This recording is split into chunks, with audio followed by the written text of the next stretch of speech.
नमस्कार दोस्तों, मैं राजवीर पहलवान और आप देख रहे हैं एक नई क्रांति। मेरे साथ हैं राजनीतिक और सामयिक विषयों के विश्लेषक एडवोकेट जी.एस. अवाना जी। और आज मैं इनसे एक बहुत महत्वपूर्ण जो मुद्दा उठा हुआ है औरंगजेब, उस पर विश्लेषण चाहूँगा। तो सबसे पहला जो मेरा सवाल, औरंगजेब को एक बहुत अच्छा शासक बताया गया है, तो आप इस विषय में इस पर आपके क्या विचार हैं? और पहला सवाल जो आपने पूछा है कि औरंगजेब के बारे में आजकल कुछ लोग हैं जो उनका महिमा मंडन कर रहे हैं राजनीतिक लाभ के लिए। और औरंगजेब जैसा लोग समझते थे, पढ़ा है, जो इतिहास है उसमें एक क्रूर शासक के रूप में जाना जाता है, जिसने धर्म परिवर्तन किया और जो गैर मुस्लिम थे उन पे हर तरह का कहर ढाया।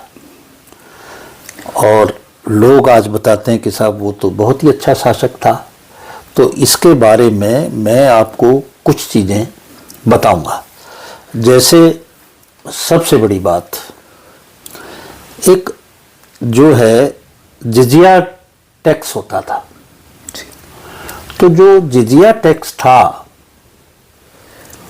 वो जो लोग नॉन मुस्लिम थे, कोई भी हो, चाहे सिख हो, चाहे जैन हो, चाहे बौद्ध हो, और हिंदू तो थे ही, उनके ऊपर लगाते थे। मुसलमानों के ऊपर वो टैक्स नहीं लगता था।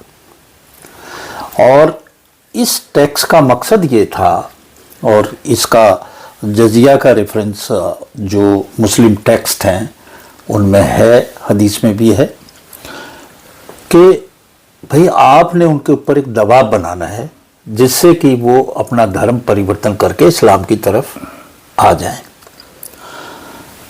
तो सबसे बड़ी बात कि औरंगजेब ने अपने शासनकाल में जो है आते ही जजिया टैक्स लगाया। ये बात मैं कर रहा हूं 1658 के बाद की।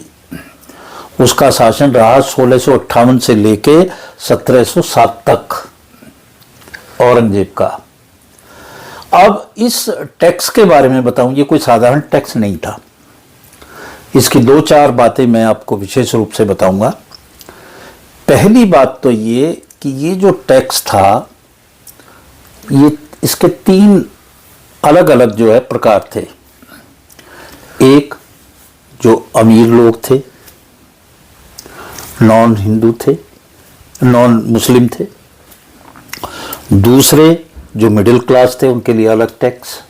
और जो लोअर क्लास थी उसके लिए भी टैक्स। उनको एग्जेम्प्ट नहीं किया गया था, छोड़ा किसी को भी नहीं गया था।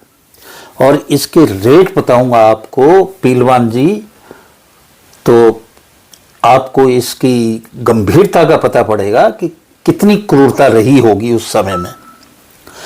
जो ऊंचाई वाले थे, जिनको वो अमीर समझता था, उसमें 48 दिनार, दिरहम, 48 दिरहम, क्योंकि ये लोग उधर से आए थे तो दिरहम की भाषा में बात करते थे उन दिनों। अब दिरहम क्या था उसके बारे में बताऊंगा। और जो मिडिल क्लास थी उसके ऊपर 24 दिरहम, और जो नीचे के थे उन पे 12 दिरहम। और एक दिरहम का जो मूल्य था वो 3.125 ग्राम चांदी के बराबर था। अब लगाइए आप चांदी का क्या भाव, एक दिरहम। तो 48 दिरहम को आप 3.1 से गुणा करें तो कितना हो गया, कितने ग्राम चांदी हुई? करीब 150 ग्राम। 150 ग्राम उनके ऊपर ये टैक्स हुआ। और 24 दिरहम बीच वाले के, और 12 दिरहम जो बिल्कुल गरीब है। तो इतना टैक्स लेने के बाद उस किसान के पास बचता क्या था? कुछ बचता था, कुछ भी नहीं बचेगा। उसको तो खाने का अनाज भी नहीं बचता होगा। पक्का दावा है। अब उसने आते ही ये लगाया और इसकी वसूली अपने सैनिक भेज के जबरदस्ती करता था, छोड़ा नहीं। और इस टैक्स के कारण बहुत भारी संख्या में हिंदुओं का जो है धर्म परिवर्तन हुआ। और ये वो पीरियड था जब हिंदुस्तान में सबसे ज्यादा धर्म का परिवर्तन हुआ। तो ये चीजें हैं। इसके अलावा मंदिर में को लूटना, सोमनाथ का मंदिर लूटा, मंदिरों में धन रखते थे अपना बचा के। वो लोगों में ये उस टाइम पे धारणा थी कि भाई हम मंदिर में अगर अपना धन रखेंगे तो सुरक्षित है। इसने वहां से सब लिया और जानबूझ के जो मंदिर थे उनको तोड़वाया, उनको नष्ट नाबूद किया हजारों जगह। और इसका पूरा विवरण है जो मैंने ये आपको जवाब दिया है। ये मैं कोई अपनी तरफ से कोई तुकबंदी नहीं कर रहा हूं, ये मैं हिस्टोरिकल फैक्ट के साथ बता रहा हूं कि जैसा मासिर ए आलमगिरी में लिखा हुआ है, मासिर ए आलमगिरी जी में लिखा हुआ है वो बता रहा हूं। वो बता रहा हूं कि जो हिस्टोरियन, फेमस हिस्टोरियन जादूनाथ सरकार ने ये रेफरेंस दिया है, उसके आधार पे मैंने आपको ये बात बताई। अब आप अगला, क्योंकि मैं तो अगर इसे बताता जाऊंगा तो बहुत हो जाएगा, आप अपना अगला सवाल पूछिए। ओ सर, जैसे अभी आपने बताया कि भाई धर्म परिवर्तन हुआ, क्रूर शासक ही रहा है, और मतलब सुनने में भी आया कि भाई उन्होंने तो मंदिर बनाए बहुत थे, तो क्या ये सच है?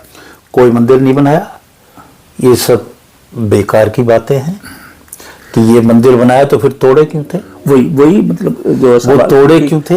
ये तो ये जबरदस्ती एक उनको इस तरह से दिखाने की बात चला रखी है कि भाई वो तो बहुत अच्छा था, तो फिर बता दे कोई भी कौन सा मंदिर कि जजिया टैक्स क्यों लगाया था और इस संख्या में क्यों लगाया था।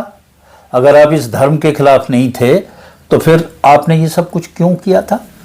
तो अभी दूसरा सवाल अगर वंदना जी आपसे करा जाए तो बताते हैं कि भाई उस समय जो जीडीपी थी वो बहुत अच्छी थी आज के मुकाबले, इसके बारे में आप क्या कहेंगे? देखिए, इकोनॉमिक्स बैकग्राउंड का आदमी हूं मैं और मुझे बिल्कुल इस सवाल पे हंसी आती है जी कि इतना भी कोई बेवकूफाना रेफरेंस हो सकता है। कहते हैं कि उसके शासन में 24% जीडीपी थी। अरे भाई, नापने वाला कौन था? बता, कैसे नापी जाती थी ये भी बता दें। ये किसका रेफरेंस है? जी ये रेफरेंस है अंगुस मेडिसन का। जी अंगुस मेडिसन एक ऐसा यूरोपियन विद्वान है जो अपने जीवन काल में पाकिस्तान का इकोनॉमिक एडवाइजर रहा। तो वो हिंदुस्तान की बात करेगा क्यों? पहली बात।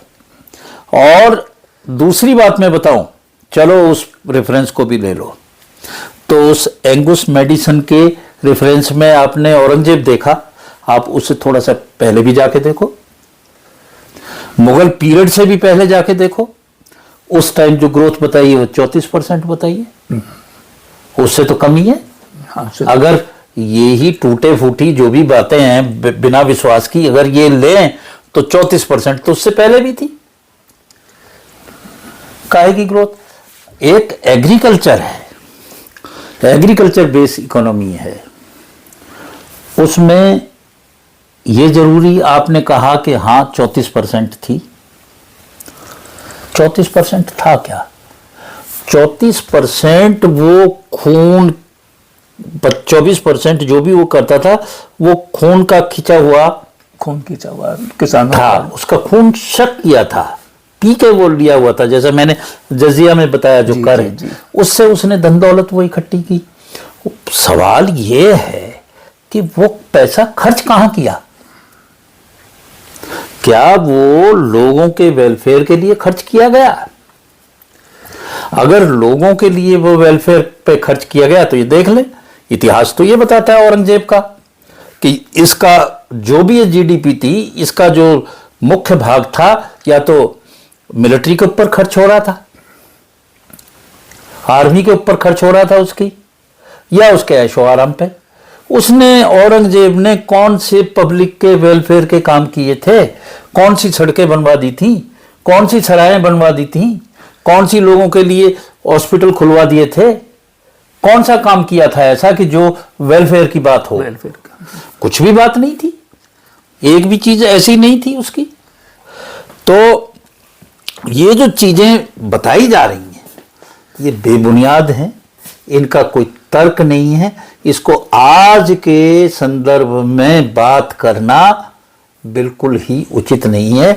कोई वेलफेयर स्टेट नहीं था, वो आए थे भारत को लूटने और उसके बाद लूटा भी, और ये जो सब कुछ है इसका इस्तेमाल उन्होंने अपने लिए किया। वो डेक्कन में लड़ते रहे, दूसरे उससे लगातार लड़ाई चलती रही, उस पर पैसा लोगों से ज़बरदस्ती खींच के और खर्च करते रहे। ये क्या बेहुदी बात है। तो ये जजिया कर अभी आपने मुझे बताया बीच में शुरू में ही, तो जजिया कर के बारे में थोड़ा सा हमारी कुछ समझ जाए कि ये लोग जजिया कर था क्या।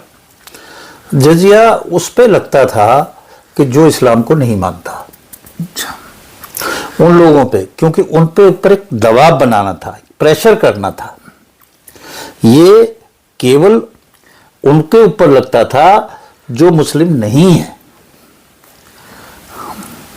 मतलब कहने का ये कि अगर हम औरंगजेब का देखें तो वो तो सबको मुगल ही बनाना चाहता था, उसका मतलब ये भी निकलता है। नहीं, वो मुस्लिम उनमें कन्वर्ट करना चाहता था और सबसे ज़्यादा उसके पीरियड में कन्वर्ट हुए, और ये कोई अलग से बात नहीं है।